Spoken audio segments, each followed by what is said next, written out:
हरदोई के मन के नेता, हृदय के नेता, अंतर मन के नेता आदरणीय राजनाथ सिंह जी।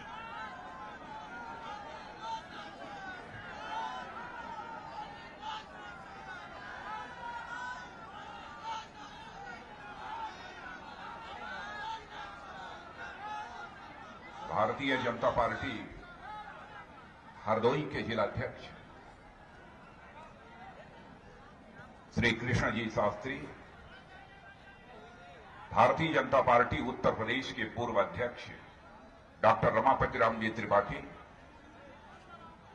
और भारत सरकार में केंद्रीय मंत्री श्रीमती कृष्णा राज जी, किसान मोर्चे के पूर्व राष्ट्रीय अध्यक्ष श्री विजयपाल जी तोमर और यहां की लोकप्रिय सांसद अंशुल जी वर्मा और लोकप्रिय सांसद श्रीमती अंजू वर्मा और बहनों भाइयों, मैं हरदोई की जनता को बतलाना चाहता हूं कि आप लोगों ने बहुत अच्छे सांसदों का चुनाव किया है जो बराबर भारत की संसद में आपकी आवाज को उठाते रहते हैं।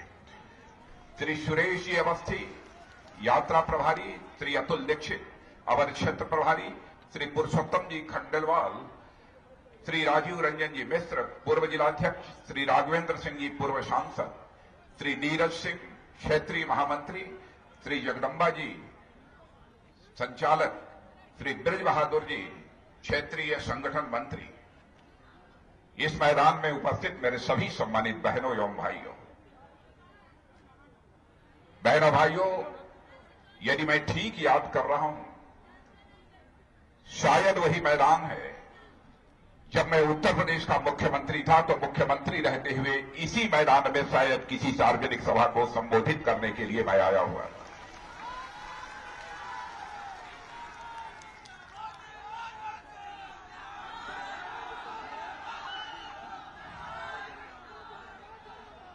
वैसे तो बीच बीच में हरदोई में कई सार्वजनिक सभाओं को संबोधित करने के लिए आता रहा हूं, लेकिन हरदोई में यदि आ रहा हूं तो लंबे अरसे के बाद बहनों भाइयों आप सबके बीच में आ रहा हूं।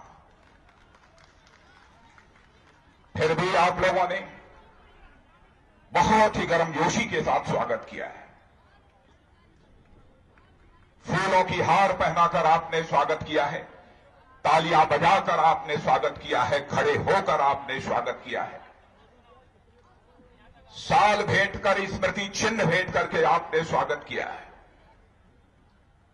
लेकिन मैं भारतीय हूं, भारतीय परंपरा को मैं समझता हूं। भारत की परंपरा है और शिष्टाचार का तकाजा है। स्वागत और सलाम दुआ कभी एकतरफा नहीं होना चाहिए। इसलिए मैं भी अपनी तरफ से शीश झुकाकर आप सभी बहनों भाइयों का हार्दिक अभिनंदन करता हूं, आप सभी का मैं स्वागत करता हूं।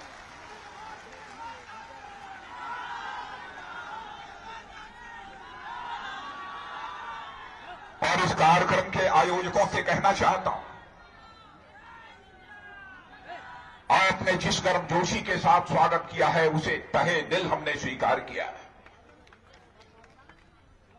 आपने हमें शाल भेंट की है, चद्दर भेंट किया है, कई स्मृति चिन्ह भेंट किए हैं।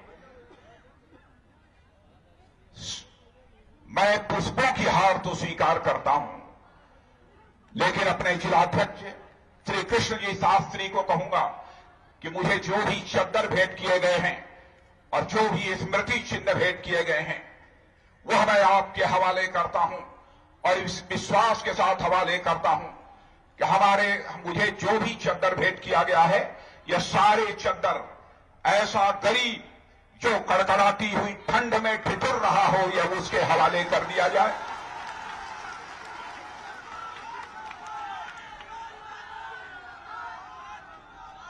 और यह स्मृति चिन्ह किसी स्कूल कॉलेज में पढ़ने वाले उस छात्र को दिया जाए जिस छात्र ने अपने स्कूल में प्रथम श्रेणी अथवा द्वितीय श्रेणी अथवा तृतीय श्रेणी प्राप्त किया हो।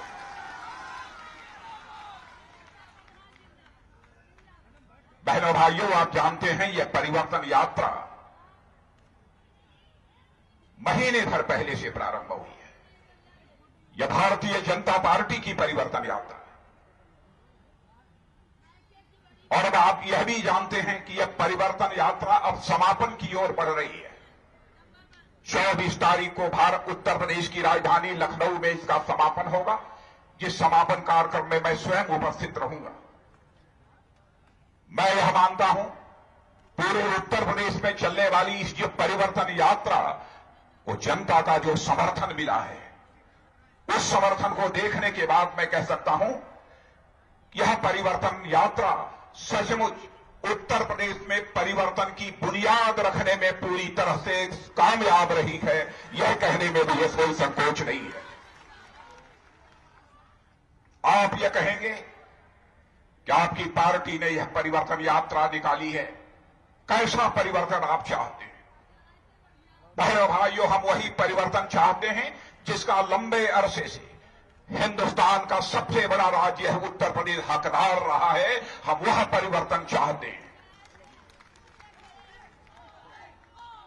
मैं आपको गुमराह करके आपका समर्थन हासिल करने की कोशिश नहीं करूंगा और अपने प्रेस के मित्रों से भी कहना चाहता हूं, मैं जानता हूं इस सच्चाई को।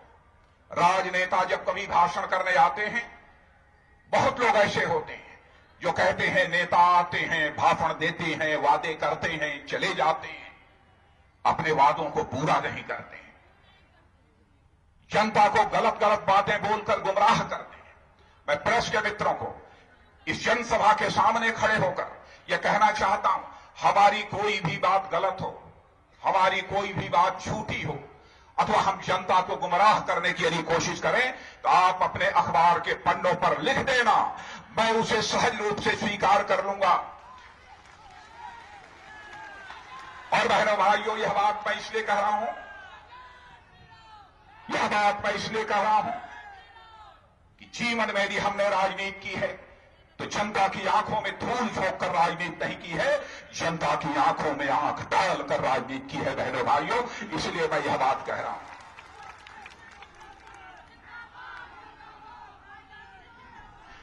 मैं यह नहीं कहना चाहता आजादी के 70 वर्षों में भारत में कोई काम ही नहीं हुआ, यह मैं दावा नहीं करता। बहुत सारी सरकारें आई देश में। लंबे समय तक देश में यदि किसी की सरकार रही है तो कांग्रेस की सरकार रही है। बहुत सारे प्रधानमंत्री हुए, सभी प्रधानमंत्रियों ने कुछ न कुछ किया है, लेकिन क्या इस सच्चाई को कोई नकार सकता है? एक हम लोगों के नेता थे, आपके नेता थे, सारे देश के, सारी दुनिया के नेता थे। 1998 में जब उन्होंने सरकार बनाई थी तो बहनों भाइयों, आजाद भारत के इतिहास में लगातार 6 वर्षों तक महंगाई को पूरी तरह से रोके रखने में यदि किसी भारत माता के सपूत ने सफलता प्राप्त की तो भारत माता के सपूत का नाम है पंडित अटल बिहारी वाजपेयी।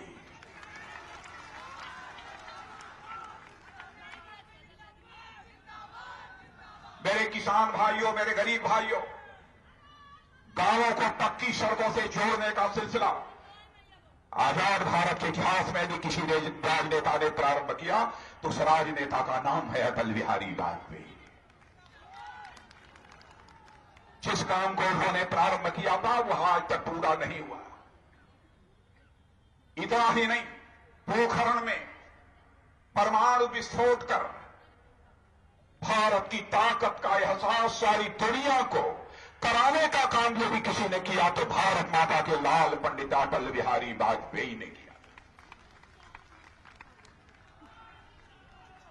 और यह भी सच्चाई है, 6 वर्षों तक लगातार सरकार के रहने के बावजूद भारत ही नहीं, दुनिया का कोई मां का लाल उंगली उठाकर नहीं कह सकता था कि अटल बिहारी वाजपेयी जी की सरकार के मंत्रिमंडल के किसी सदस्य के ऊपर कोई भ्रष्टाचार का आरोप लगा।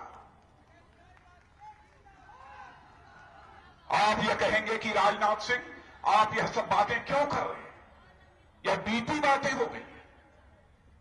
बहनों भाइयों, बीती बातें नहीं, देखना होगा आपको किस पार्टी का ट्रैक रिकॉर्ड कैसा है। बहुत सारी राजनीतिक पार्टियां हैं, उन राजनीतिक पार्टियों का जीवन इतिहास कैसा है, एक बार पीछे झांक कर आपको इतिहास को देखना पड़ेगा। इसलिए मैं उसकी चर्चा कर रहा हूं। आज चले जाइए मध्य प्रदेश, दूसरे राज्यों में नहीं ले जाना चाहूंगा। गुजरात तो है, गुजरात थोड़ा दूर है, मध्य प्रदेश आपका बगल का राज्य है। बहनों भाइयों, जाकर मध्य प्रदेश में आप देखो क्या था 12-13 वर्ष पहले मध्य प्रदेश, क्या हो गया है मध्य प्रदेश। मध्य प्रदेश हिंदुस्तान के बीमारू राज्यों में गिना जाता था। शिवराज सिंह जी चौहान वहां के मुख्यमंत्री हैं। आज हिंदुस्तान का अर्थशास्त्री भी मानता था कि जो मध्य प्रदेश बीमारू राज्यों में गिना जाता था, आज वह मध्य प्रदेश बीमारू राज्यों में नहीं है, लेकिन आज हिंदुस्तान का सबसे बड़ा राज्य है, जिसके पास न जन संसाधन की कमी है, न प्राकृतिक संसाधनों की कोई कमी है। आज भी यह हमारा उत्तर प्रदेश हिंदुस्तान के बीमारू राज्यों में गिना जाता है। मैं राजनीतिक पार्टियों से पूछना चाहता हूं, कौन इसके लिए जिम्मेदार? लंबे समय तक इस आजाद भारत में उत्तर प्रदेश में हुकूमत यदि किसी ने की है तो कांग्रेस ने की है, सपा ने की है, बसपा ने की है। थोड़े समय के लिए बीच में भारतीय जनता पार्टी की सरकार, कल्याण सिंह जी थोड़े समय के लिए मुख्यमंत्री थे, राम प्रकाश जी थोड़े समय के लिए थे, थोड़े समय के लिए अंत में मैं भी आया था। समय नहीं मिला था मेरे बहनों भाई। लेकिन आपको याद होगा, मैंने भ्रष्टाचार से समझौता नहीं किया है बहनों भाइयों। इतना ही नहीं, चाहे कल्याण सिंह जी रहे हो, चाहे राम प्रकाश जी गुप्त, किसी ने भ्रष्टाचार से समझौता नहीं किया। मैं सपा बसपा के कांग्रेस के नेताओं से पूछना चाहता हूं, बहनों भाइयों, जो बातें मैं कह रहा हूं, आप अपने कलेजे पर हाथ रखकर खुद से सवाल पूछिएगा कि मेरी बात गलत है अथवा सही है। मैं इनसे पूछना चाहता हूं, क्या कारण है इतने वर्षों तक सरकार रहने के बावजूद न तो उत्तर प्रदेश के गरीबों की गरीबी दूर हो पाई, न उत्तर प्रदेश के बेरोजगार नौजवानों की बेरोजगारी दूर हो पाई, न उत्तर प्रदेश का विकास हो पाया, न उत्तर प्रदेश की जनता को सुशासन, जिसे अंग्रेजी में गुड गवर्नेंस कहते हैं, वह भी नहीं मिल पाया। क्या कारण है, क्यों नहीं मिल पाया? जैसे लगता है समाजवादी पार्टी और बहुजन समाज पार्टी, इन दोनों ने सुशासन और विकास इसको बदलाव दे दिया।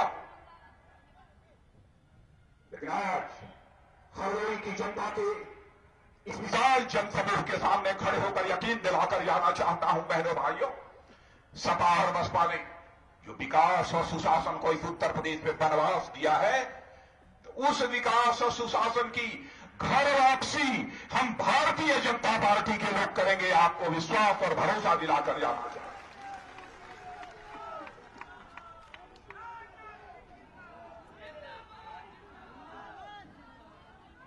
अजीबो गरीब हालात यहां पर पैदा होते हैं। मैं ज्यादा पीछे आपको नहीं ले जाना चाहता हूं। 2014 में मैं शीश झुकाकर आपके प्रति आभार व्यक्त करना चाहता हूं कि चाहे हमारे अंशुल वर्मा हो, चाहे हमारी श्रीमती अंजू वर्मा हो, आपने झोली भर दी है बहनों भाई, झोली भर दी है। और केवल यही झोली आपने भारतीय जनता पार्टी की नहीं भरी है, पूरे उत्तर प्रदेश में आपने 80 में 73 सीटों पर भारतीय जनता पार्टी की झोली भर दी। हम आपके इस एहसान को किसी भी सूरत में भूल नहीं सकते। 2014 में नरेंद्र भाई मोदी भारत के प्रधानमंत्री बने, वो पहला अवसर था आजाद भारत के इतिहास में किसी भी गैर कांग्रेस राजनीतिक पार्टी को भारत की संसद में स्पष्ट बहुमत हासिल नहीं हुआ था। पहली बार किसी गैर कांग्रेस राजनीतिक पार्टी को भारत की संसद में स्पष्ट बहुमत हासिल हुआ है, तो 2014 में हासिल हुआ है। इसका श्रेय भी यदि किसी को जाता है तो आप सभी बहनों भाइयों को इसका श्रेय जाता है।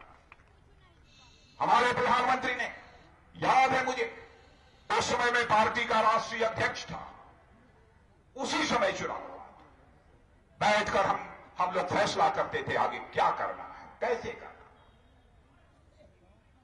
और आपको आश्चर्य होगा, सरकार नहीं बनी।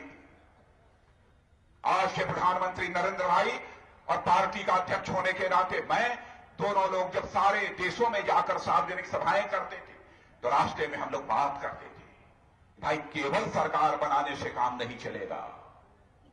सरकार बनाना ही हमारा उद्देश्य नहीं है।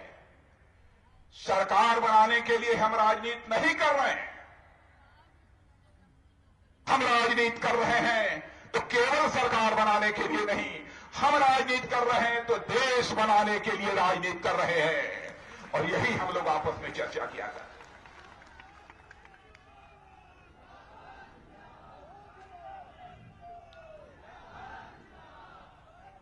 बहनों भाइयों, 2.5 वर्षों का समय गुजर गया है। क्या 2.5 वर्षों में किसी अखबार ने भी लिखा है, आरोप की बात छोड़ दो, किसी अखबार ने भी लिखा है कि हमारे नरेंद्र भाई मोदी की सरकार के किसी मंत्री के दामन पर कोई भ्रष्टाचार का छींटा भी पड़ा?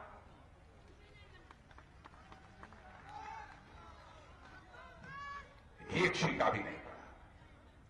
हां, हमारे विरोधी यह कह सकते हैं, अरे साहब जितना काम करना चाहिए था उतना नहीं किया। अरे भाई, दूसरी पार्टी होगी तो कहेगी ही कहेगी, आपने तो नहीं किया। और हमारे संबंध में आप अभी आलोचना कर रहे हैं। और यह भी मैं कह सकता हूं, इस पर बहस कर ले कि भाई यह भी हो जाना चाहिए था, यह भी हो जाना चाहिए था, यह भी हो जाना चाहिए, यह कोई कह ले, लेकिन भारत का ही नहीं, दुनिया का कोई माकलाल यह नहीं कह सकता है, इस सच्चाई को नकार नहीं सकता है। आजाद भारत के इतिहास में भारत का मस्तक सारी दुनिया में ऊंचा करने का काम किसी सपूत ने किया है भारत माता के, तो भारत माता के सपूत का नाम है नरेंद्र भाई मोदी।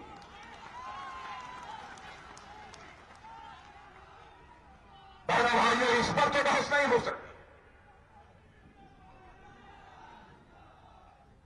सरकार बनने के साथ ही हम लोगों ने कहा, सरकार जब बन रही थी हम लोग राष्ट्रपति भवन में शपथ ले रहे थे।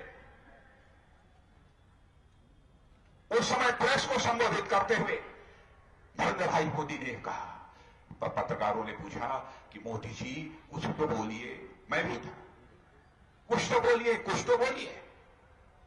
तो उन्होंने कहा कि इस समय मैं क्या बोलूं, अभी तो प्रधानमंत्री पद की हमने शपथ ली है, लेकिन इतना ही मैं कहना चाहूंगा, हमारी सरकार हिंदुस्तान के गरीबों को समर्पित है, उसे हिंदुस्तान के गरीबों को मैं समर्पित करता हूं। एक ही वाक्य कहा।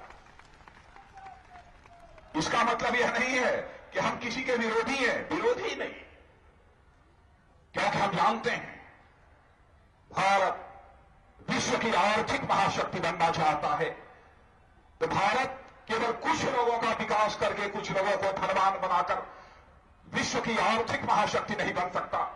भारत यदि विश्व की आर्थिक महाशक्ति बन सकता है तो सभी का विकास करके सभी को स्वावलंबी बनाकर ही विश्व की आर्थिक महाशक्ति बन सकता है। इसलिए उन्होंने कहा, जो बहुत पिछड़े हैं, गरीब हैं, हमारी सरकार उनको समर्पित है, हम उनका भी विकास करना चाहते हैं ताकि हमारा भारत यह विश्व की आर्थिक महाशक्ति बन जाए। और आपने देखा सरकार बनने के साथ ही उन्होंने पहला कदम ये उठाया, कहा यहां पर करोड़ों ऐसे गरीब परिवार पड़े हैं, मध्यम वर्गीय परिवार पड़े हैं, जिन परिवारों का बैंकों में कोई खाता नहीं है, भारत की अर्थव्यवस्था की मुख्य धारा से वो नहीं जुड़े हैं। इसलिए उन्होंने कहा, इस हिंदुस्तान का एक भी परिवार शेष नहीं बचना चाहिए जिस परिवार का बैंकों में खाता न खुल जाए। उस परिवार के पास पैसा नहीं है तो जीरो बैलेंस अकाउंट बिना पैसे के खोल दो, लेकिन सबका बैंकों में खाता होना चाहिए। आजाद भारत के इतिहास में पहली बार यह किसी ने काम किया। आज बहुत गरीब परिवार है, मान लीजिए 6 महीने तक लगातार जो भी उसका खाता खुला हुआ है उसमें 10 रुपया जमा करता है, कभी 15, कभी 5, लगातार 6 महीने तक जमा कर रहा है, उसमें केवल 200, 400, 500 रुपया जमा कर पाया। लेकिन उस परिवार को जरूरत पड़ गई, उसका मासूम बेटा बीमार पड़ जाता है, अस्पताल ले जाने की जरूरत पड़ती है, दवा की जरूरत पड़ती है, तो उस गरीब को जिसका बैंक में खाता खुला है, किसी के दरवाजे पर जाकर चंद पैसों के लिए झोली नहीं फैलानी पड़ेगी, बल्कि वह सीधे बैंक के दरवाजे जाएगा और कहेगा 5,000 रुपए का ओवरड्राफ्ट हमको दे दो, या बैंक को उसे 5,000 रुपए का ओवरड्राफ्ट देना है।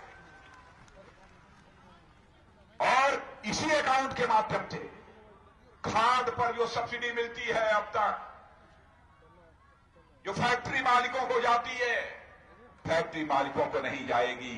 हम लोग योजना बना रहे हैं, सब्सिडी राहत मालिकों को नहीं, अब सीधे उस उपभोक्ताओं को जानी चाहिए जो उनका खाता खुला है, उस खाते में जानी चाहिए। यह भी हम व्यवस्था करें।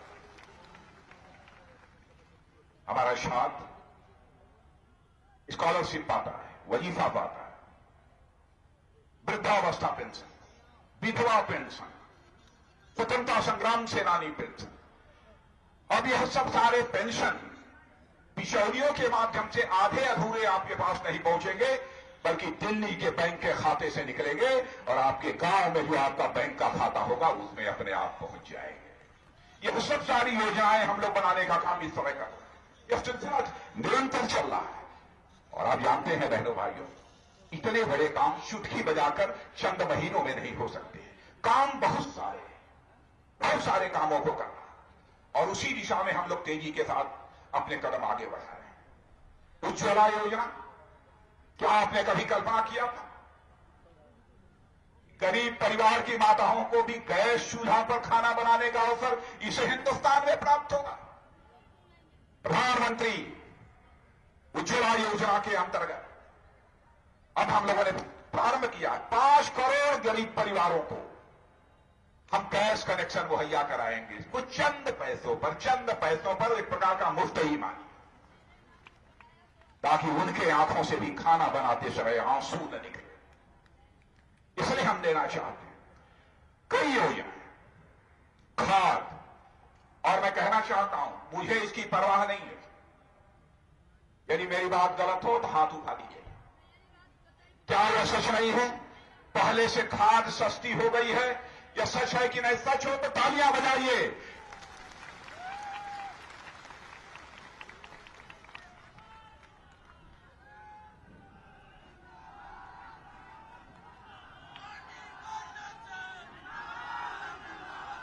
क्या खाद खरीदने के लिए आपको लाइन में खड़े होना पड़ता था? पड़ा है? क्या आपके ऊपर लाठी चार्ज हुई? इसके पहले यही समाजवादी पार्टी और बहुजन समाज पार्टी की सरकारें खाद अपने जिस्म का पसीना बहाकर उत्पादन बढ़ाने के लिए, लेने के लिए जब खाद विक्रय केंद्र पर जाते हैं, आपके ऊपर लाठी चलती, उस लाठी को रोका है आपकी सरकार। आपकी सरकार, हमारी सरकार नहीं, आपकी सरकार ने उसे रोका। और मैं किसान भाइयों आपको यह भी बताना चाहता हूं, प्रधानमंत्री फसल बीमा योजना हम लोगों ने पक्की तैयार की है। यदि वह सफल नहीं हुआ तो फिर बदलेंगे। लेकिन विडंबना यह है कि उत्तर प्रदेश सरकार को जिस तरीके से उसे लागू करना चाहिए था, लागू नहीं किया। सीधे हम कर नहीं सकते, हमारी मजबूरी। उत्तर प्रदेश में यदि हमारी सरकार होती, जैसे मध्य प्रदेश सरकार ने कर दिया, तो चुटकी बजाकर हम प्रधानमंत्री फसल बीमा योजना लागू कर दिए होते, और आपका 1,000 रुपए का भी नुकसान होता तो उसकी भरपाई बीमा कंपनी को करनी पड़ती। हम ऐसे हालात पैदा कर रहे हैं। आने दीजिए सरकार, माहौल आने दीजिए सरकार। पूरे उत्तर प्रदेश में जैसा माहौल मैं देख रहा हूं, ऐसा लगता है कि हमारी जनता जनार्दन ने अब इस उत्तर प्रदेश में परिवर्तन का मन बना लिया। मैं पीछे के लोगों से, बहुत पीछे के लोगों से पूछना चाहता हूं, आपने भी परिवर्तन का मन बना लिया है कि नहीं? आओ पीछे, या देखिए टीवी टेलीविजन के लोग, देखिए वहां, देखिए चारों तरफ हालत है। मेरे बेरोजगार नौजवानों, आपकी चिंता मुद्रा बैंक योजना के माध्यम से 33.5 लाख बेरोजगार नौजवानों को 33.5 लाख बेरोजगार नौजवानों को 10 लाख रुपए तक का ऋण मुहैया कराया गया। अरे भाई यहां कुछ नहीं, कम छोटा मोटा काम तो कर। और लगभग 12,000 करोड़ रुपए का डेडिकेटेड फंड इस काम के लिए हमारी सरकार ने मुकम्मल कर दिया है। लेकिन एक फैसला नोटबंदी का हो गया। नोटबंदी का फैसला संसद में, चाहे लोकसभा हो राज्यसभा हो, ये लोग हम बहस नहीं होने देते हैं। हम लोगों का कहना है, हमारे प्रधानमंत्री का कहना है कि भाई काम करने वाले से कुछ छोटी मोटी गलती भी हो सकती है। हमने गलती किया नहीं है, लेकिन कोई भी जो काम कर रहा है उससे कभी कोई गलती हो सकती है। हम तैयार हैं, लोकसभा हो अथवा राज्यसभा हो, बहस करो, बहस ही नहीं होने देते, बोलने ही नहीं देते। तो हम लोगों ने तय किया कि लोकसभा राज्यसभा में भी बहस नहीं होगी, तो हम जनसभा में जाकर बहस करेंगे। हम जन सामान्य का समर्थन हासिल करेंगे। और बहनों भाइयों, मैं आपसे पूछना चाहता हूं कि इस नोटबंदी के फैसले का आप समर्थन करते हैं तो एक बार हाथ उठाकर तालियां बजाकर एक बार अपना समर्थन दे दीजिए।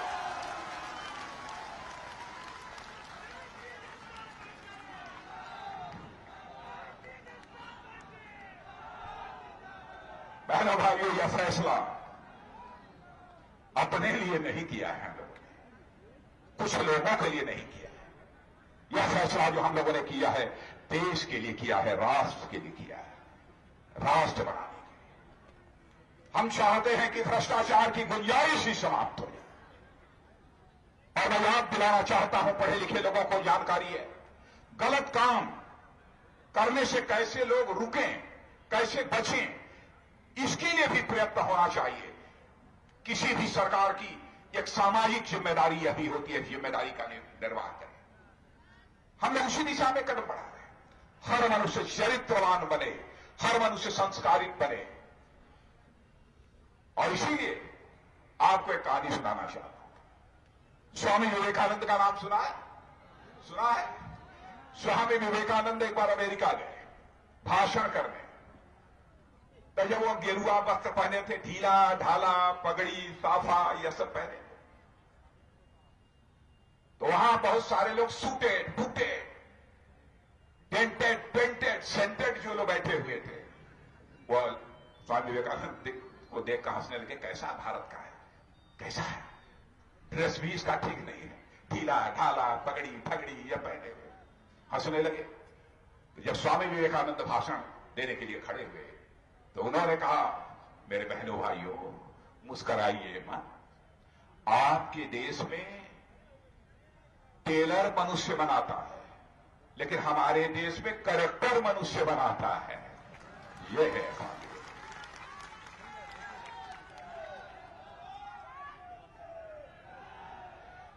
और मैं शीश झुकाकर आप सबका अभिनंदन करना चाहता हूं मेरे बहनों भाई।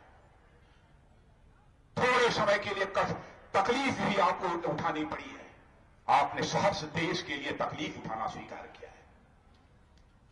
चंद्रशेखर आजाद, सरदार भगत सिंह, खुदीराम बोस, अशफाकुल्लाह खान जैसे नौजवानों ने भारत माता के पैरों में पड़ी गुलामी की बेड़ियों को काटने के लिए हंसते हंसते फांसी के फंदे को छू लिया। तो आपने भी सोचा, क्या हमारे प्रधानमंत्री ने राष्ट्र हित में भी इतना बड़ा फैसला किया है? हम 50-60 दिन कष्ट भी नहीं उठा सकते? आपने कष्ट उठाया है, इसलिए मैं शीश झुकाकर आप सभी का अभिनंदन करता हूं, आप सभी का मैं स्वागत करता हूं।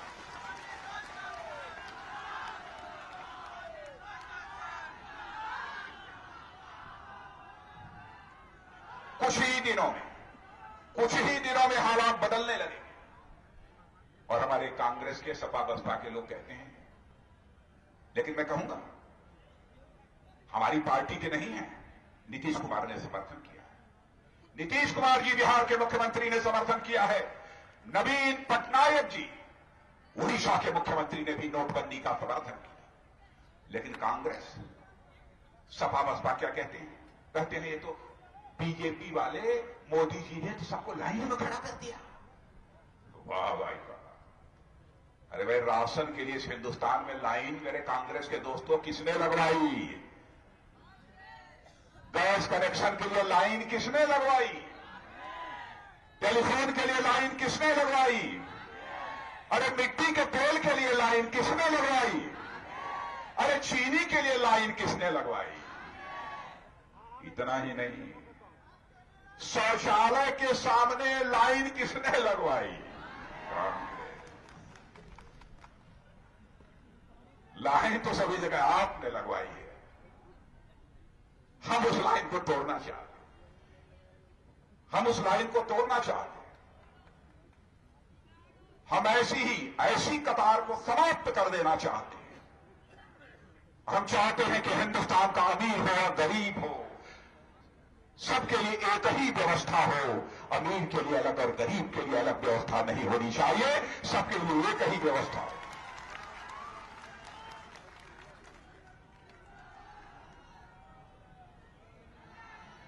और मेरे भाइयों, यह नोटबंदी का फैसला, यह भ्रष्टाचार और काले धन के खिलाफ एक जंग है। इसके लिए मैं आप सबका सहयोग मांगने के लिए यहां पर आया हूं। और इसीलिए मैं कहना चाहता हूं कि हमारे विपक्षी पार्टियों के लोग जिद छोड़ें, बहस करें। हम बहस करने के लिए उस पर तैयार हैं। जिद मत करिए।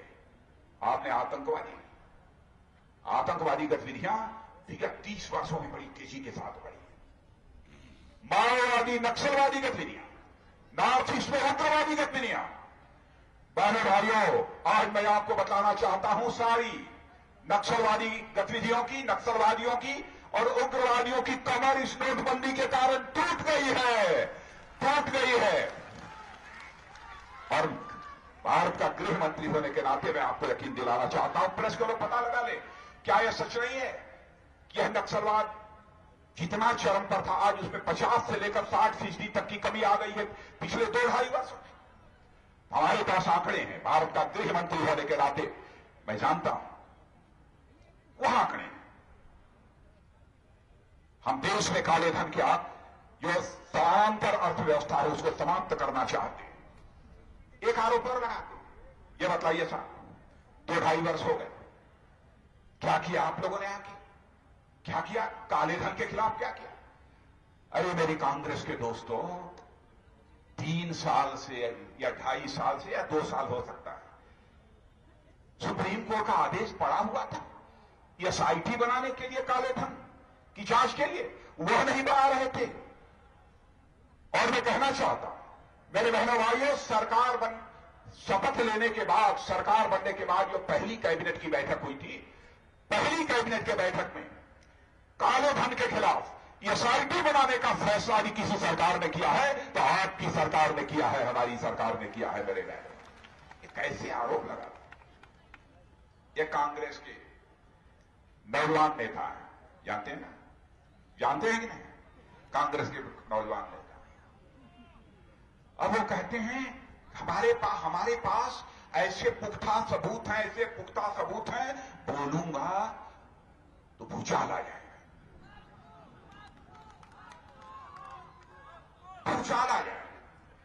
अरे मैं कहता हूं कि भाई आप तो इसके पहले भी बोलते रहे, लेकिन कभी हवा तक नहीं चली, कैसे तूफान आ जाए।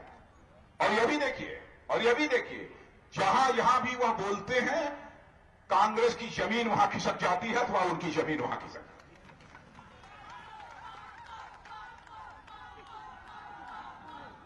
है। अच्छा यह बताइए, आप लोग ठीक ठाक हैं? बहनों भाइयों, हरदोई में बहुत दिनों के बाद आया हूं। सचमुच पता नहीं, मुझे बहुत अपनापन लग रहा है आप लोगों के साथ, बहुत अपनापन।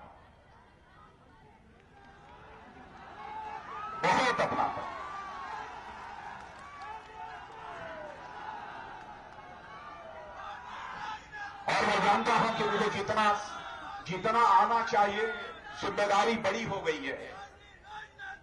चाहते हुए भी बहनों भाइयों मैं नहीं आ पाता, चाहते हुए भी नहीं आ पाता। लेकिन मैं हरदोई सहित पूरे उत्तर प्रदेश वासियों को भी यकीन दिलाता हूं, भले ही मजबूरी में कम आना होता है, लेकिन चाहे मैं जहां रहूंगा, जिस रूप में रहूंगा, मैं आपका ही रहूंगा। मेरे बहनों भाइयों, मैं आपको विश्वास दिलाना चाहता हूं, आपको यकीन दिलाना चाहता हूं।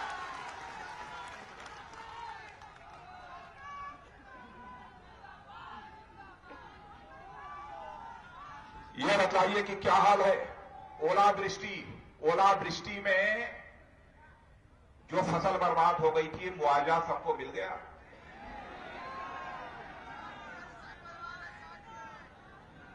मैं अपने प्रेस के मित्रों से कहूंगा, आज तक केंद्र सरकारों ने उत्तर प्रदेश को जितना पैसा दिया है, ओलावृष्टि, बाढ़, सूखा, बहनों भाइयों, सर्वाधिक पैसा उत्तर प्रदेश के इतिहास में यदि किसी सरकार को मिला है तो इस सरकार को मिला है, और पहली बार मिला है। फिर भी जहां जाता हूं, लोग कहते हैं ओलावृष्टि से हमारी फसल बर्बाद हो गई और हमको पैसा नहीं मिला। क्या ऐसी ही सरकार होनी चाहिए? मैं आपसे पूछता हूं, क्या ऐसी सरकार होनी चाहिए?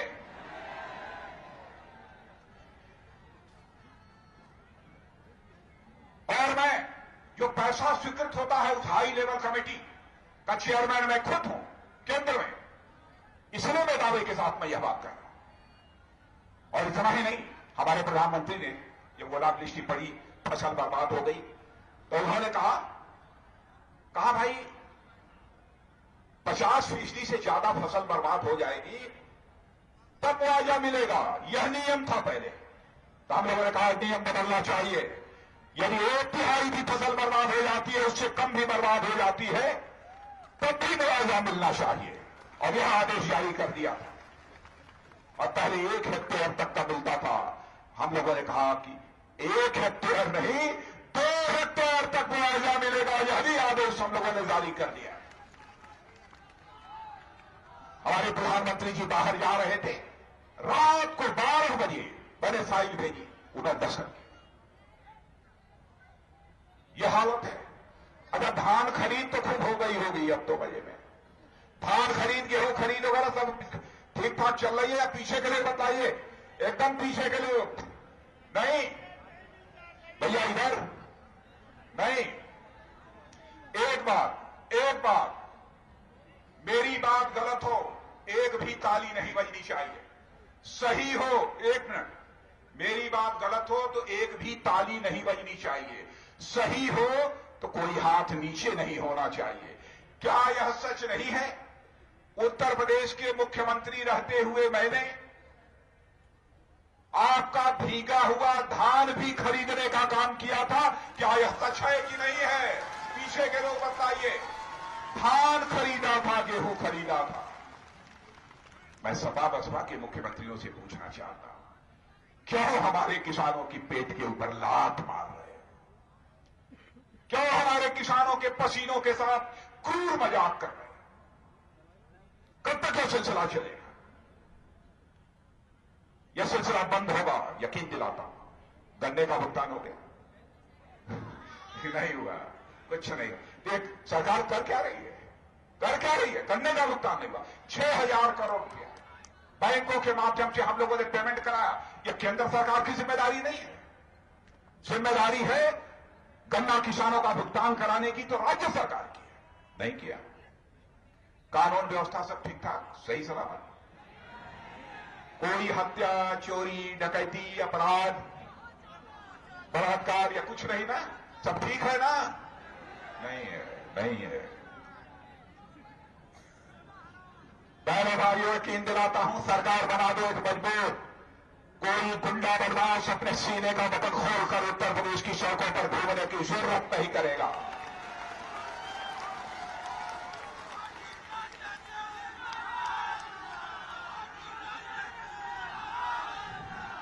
अगर यह बतलाइए, नहीं बहन, मैंने नीचे करो बहन, यह बतलाइए, ये ट्रक वरक जो चलती हैं, याद है जिन लोगों को याद होगा वही ताली बजाएं, जिनको याद न होगा नहीं होगा। कोई ट्रक ड्राइवर है पुराना यहां? ट्रक ड्राइवर है कोई पुराना यहां? कोई है? आप ट्रांसपोर्टर हैं? कौन है? आप हैं? भैया क्या यह सच नहीं है? जब हम लोगों की सरकार थी, हमारी सरकार थी, किसी मां के लाल की हिम्मत नहीं थी कि सड़क पर ट्रक वाला चला जाए और कोई मां का लाल रोक करके उससे पैसा ले ले, या किसी की हिम्मत नहीं थी। आज आप हैं तो बतला दीजिए सबको, यह सच है कि गलत है? अब आज हालात बदल गए, हालात बदल गए। अच्छा मेरे जवानों, मैं नौजवानों से पूछना चाहता हूं, यह बताइए, पुलिस कांस्टेबल का सिलेक्शन हुआ था, ईमानदारी से हो गया? वो पीछे कह रहे नहीं हुआ, नहीं हुआ, उधर नहीं हुआ। इंटरव्यू होता था, इंटरव्यू में धांधली होती थी। ये यही ना? तो मेरे नौजवान दोस्तों सुन लो, हम लोगों की सरकार बनेगी, भारतीय जनता पार्टी की सरकार बनेगी। अब यह सिलेक्शन होगा कांस्टेबल का, क्लास 4 का होगा, तो अब इंटरव्यू हम नहीं होने देंगे ताकि बेईमानी करने की गुंजाइश समाप्त हो।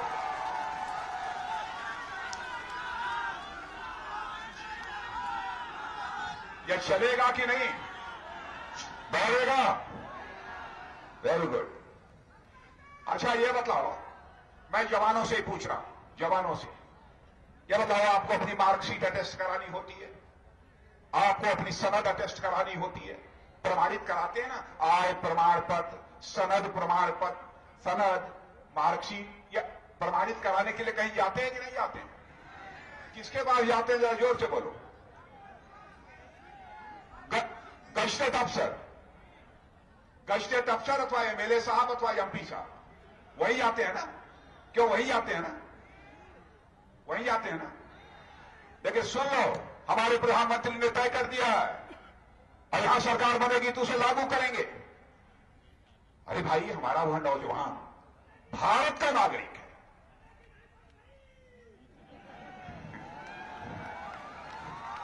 है, भारत माता की कोख से पैदा हुआ है, और हम अपने देश के नागरिक पर ही विश्वास न करें, यह बात मेरी समझ में नहीं आती। इसलिए हम लोगों ने तय किया है कि अब हमारे नौजवान को अपनी सनद, अपनी मार्कशीट, आय प्रमाण पत्र को प्रमाणित कराने के लिए नेताओं का दरवाजा नहीं खटखटाना होगा, अफसर का दरवाजा नहीं खटाना होगा, बल्कि वह खुद ही लिख देगा, मैं सत्यापित करता हूं अनिल कुमार, वह सत्यापित मान लिया जाए।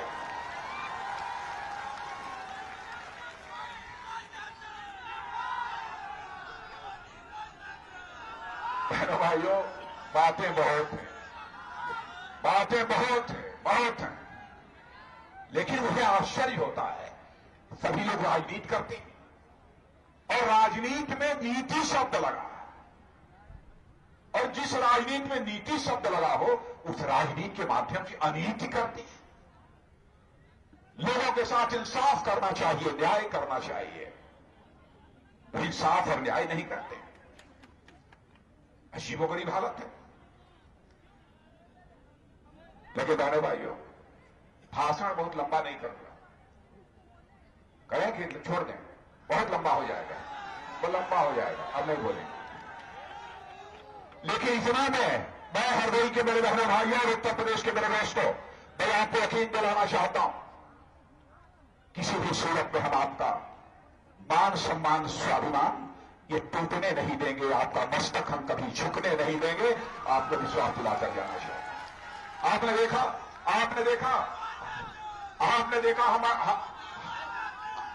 देखा हमारा पड़ोसी देश, हमारा पड़ोसी देश पाकिस्तान, हमारा पड़ोसी देश पाकिस्तान बेटा शांत हो जाओ, काराना हरकत करके भारत की सीमा में घुसकर आतंकवादियों ने हमारे सेना के जवानों पर हमला किया। और बहनों भाइयों,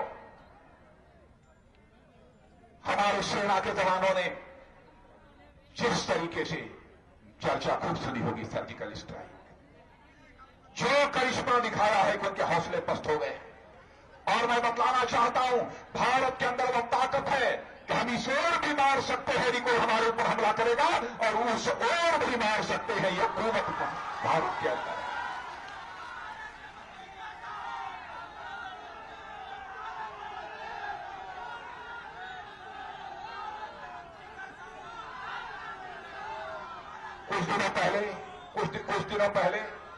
कुछ दिनों पहले आप लोगों ने अखबार में पढ़ा होगा और टेलीविजन पर देखा होगा, मैं भी पाकिस्तान गया था।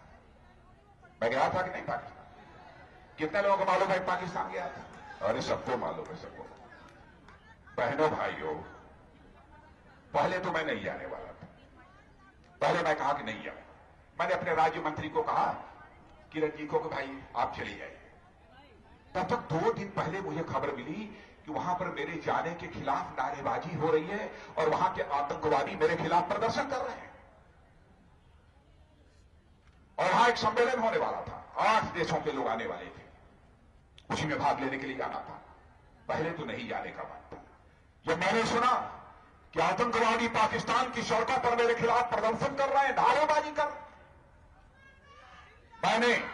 मैंने अपने गृह सचिव से कहा, अब कोई नहीं जाएगा पाकिस्तान। यदि कोई जाएगा तो राजनाथ सिंह जाएगा। और बहनों से भाइयों, मैं गया।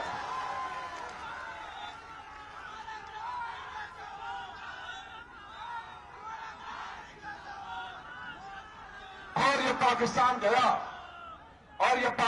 गया तो मैंने कहा, दूसरे देशों में रहकर हम इनके करतूतों की चर्चा नहीं करेंगे। करतूतों की यदि चर्चा करनी है पाकिस्तान के, तो पाकिस्तान की धरती की छाती पर खड़े होकर ही हम उसकी चर्चा करेंगे और तो टूट मरेंगे। मैंने कहा कि आतंकवाद का सहारा लेना बंद कीजिए श्रीमान, बंद कीजिए। आतंकवाद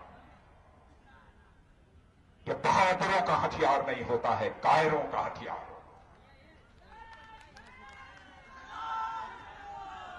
किसी से लड़ना चाहिए, छुप कर वार नहीं करना चाहिए। बहादुर वही है जो कि आमने सामने जंग करने के लिए तैयार हो जाए, बहादुर तो वह। मैंने कहा, कोई खराब आतंकवादी और अच्छा आतंकवादी नहीं होता। आतंकवादी होता है, आतंकवादी होता है।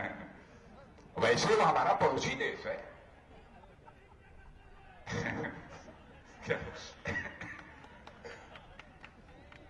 वो हमारा पड़ोसी देश है। पड़ोसी देश के साथ हम अच्छे रिश्ते बनाकर रखना चाहते थे, क्योंकि हम तो एक ही मंत्र आदरणीय अटल बिहारी वाजपेयी जी का मैंने याद रखा। अटल जी कहते थे, पाकिस्तान से दोस्ती करने की पूरी कोशिश की, और हमारे आज के प्रधानमंत्री नरेंद्र भाई मोदी ने शपथ ग्रहण समारोह में भी पाकिस्तान के प्रधानमंत्री को बुलाया, सारे पड़ोसी देशों में राष्ट्राध्यक्षों को बुलाया। इतना ही नहीं, एक बार सारे प्रोटोकॉल को तोड़कर वहां के प्रधानमंत्री नवाज शरीफ साहब की एक दावत में पहुंच गए। उनके निमंत्रण पर, उनके आग्रह पर हमने इस सीमा तक हाथ बढ़ाया अपना, आपसे दोस्ती करने के लिए। उसके एवज में आपने हमको दिया क्या दिया आपको? बहनों भाइयों, हमने हाथ बढ़ाया था केवल हाथ मिलाने के लिए। हमने हाथ बढ़ाया था तो दिल से दिल मिलाने के लिए, क्योंकि हमारे अटल बिहारी वाजपेयी जी कहा करते थे कि दोस्तों याद रखना, जिंदगी में दोस्त बदल जाते हैं लेकिन पड़ोसी नहीं बदलता है। इसीलिए हम लोगों ने हाथ बढ़ाया, फिर भी। लेकिन यकीन रखिएगा, आपका मस्तक नहीं झुकने देंगे बहनों भाई। इसलिए आज मैं यही कहने आया हूं, उत्तर प्रदेश में आपने स्पष्ट बहुमत के आधार पर सरकार दे दी है। जरूरत है बहनों भाइयों, उत्तर प्रदेश में भी भारतीय जनता पार्टी की सरकार बनाइए। यही अपील करते हुए और एक बार पुनः आप सबका अभिनंदन करते हुए अपना निवेदन समाप्त करता हूं। आप सबको बहुत बहुत धन्यवाद। आप सबके प्रति बहुत बहुत आभार। बहुत बहुत धन्यवाद भाई साहब। आपने वास्तव में हरदोई के, रुक जाइए, आपने वास्तव में हरदोई के अंतर्मन को छू लिया। एक बार जोरदार तालियों से अभिनंदन।